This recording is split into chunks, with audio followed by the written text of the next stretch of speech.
We're in America. Lots of people claim to be Christians,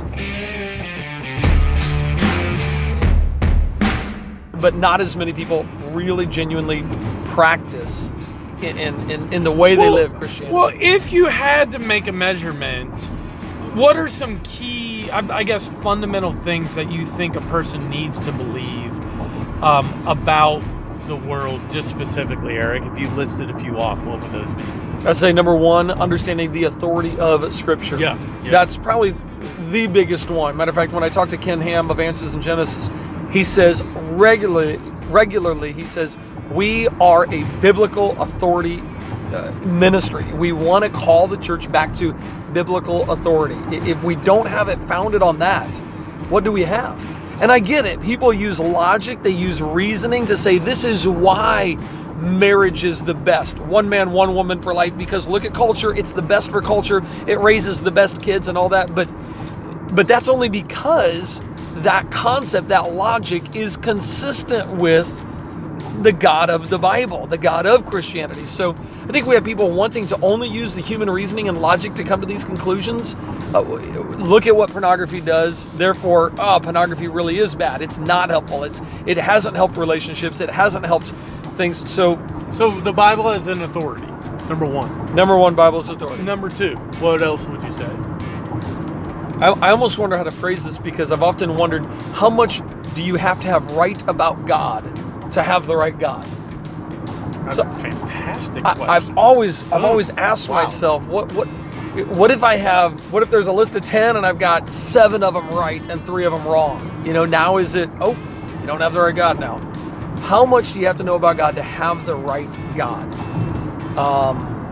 So all of that to say, I think you need to be in a pursuit of the one true God of the Bible, who's revealed himself in creation, who's revealed himself in Scripture, and truly understand him. I don't know how to put that into a 1, 2, 3 though. So I would say, and I think you're right, I really like your approach, and I agree with that, because if you're talking truly about worldview, then you can't go, if you believe this, you do. If you don't believe this, you don't. What you're saying is you're looking through the lens of Scripture. I would say, though, there are a few things that you really cannot be using Scripture as your lens if you don't believe A, B, or C. So I would list a few of those. One, I think you have to believe that Jesus died, rose again, and is the eternal and only way to heaven and the only way for redemption to God.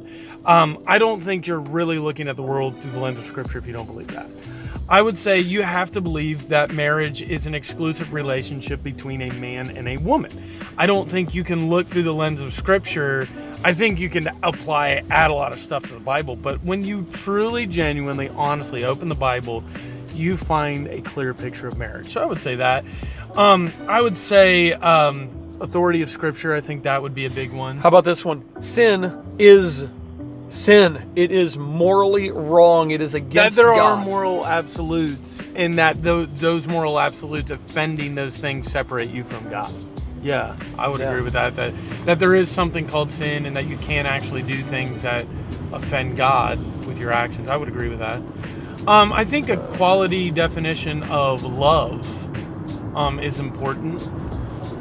Explain that one. Well, I think a lot of times we sing songs about love, we say God is love, we say all these things, but I don't think we really know what that means. Once again, we're getting into something that can be a little more subjective, but I mean, real love, exactly what you said, says this is wrong and this is right.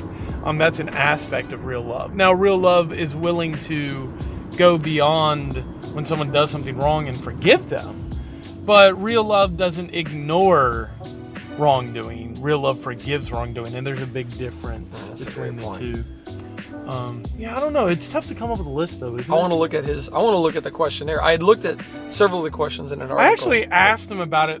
So I had about 10 minutes between when he spoke and I spoke, and we were both on the stage, and he was unpacking. He was packing, I was unpacking. And so I got a few chances to ask him, and I asked him specifically about some of the research, where it was coming from, and he said that he was writing a book about that right now. So I'm curious to see what that'll look like when it comes out. So I will say this though, I think that statistics have their limitations, and that was one of the things I talked with him about.